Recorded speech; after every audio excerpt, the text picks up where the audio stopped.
সইজাল তদন্তে অভিষেক বন্দ্যোপাধ্যায় ইতিমধ্যেই ভবানী ভবনে। এদিকে ভবানী ভবনে হাজিরার নোটিশ দেওয়া হয়েছে কুণাল ঘোষকেও।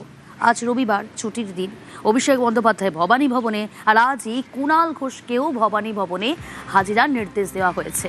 অনুপ রয়েছে আমার সঙ্গে। অনুপ, তাহলে কি আজ অভিষেক বন্দ্যোপাধ্যায় কুণাল ঘোষকে মুখোমুখি বসিয়ে জেরার বা জিজ্ঞাসাবাদের সম্ভাবনা?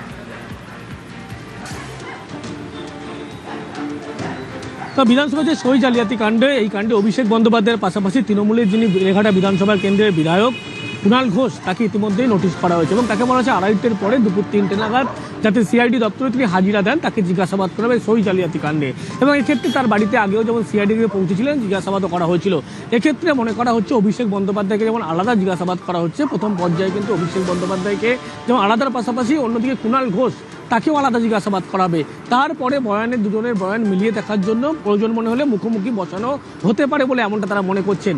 এবং যে ক্ষেত্রে আগে দেখা যাবে দুজনের বয়ানের সঙ্গে কতটা ফারাক রয়েছে, অর্থাৎ যে বিধানসভায় যে সই জালিয়াতি কাণ্ড হয়েছিল, এক্ষেত্রে তিনি একজন বিধায়ক যিনি কুণাল ঘোষ, তার ক্ষেত্রে তার বয়ান অত্যন্ত গুরুত্বপূর্ণ। তিনি কি বক্তব্য দিচ্ছেন, কার নির্দেশে হয়েছিল, তিনিও দলের পদে রয়েছেন। এক্ষেত্রে তার বয়ানের সঙ্গে যদি ক্ষেত্রে অভিষেক বন্দ্যোপাধ্যায়ের বয়ানের একাধিক গোলমিল থাকে, সেক্ষেত্রে কি দুজনকে মুখোমুখি বসিয়ে জিজ্ঞাসাবাদ করা হতে পারে। যদিও প্রথম পর্যায়ে বলা হচ্ছে আলাদা আলাদা বসানো হবে, যদি প্রয়োজন মনে করে তদন্তকারী আধিকারিক, তারা কিন্তু মুখোমুখি বসিয়ে জিজ্ঞাসাবাদ করতে পারে। বেশ।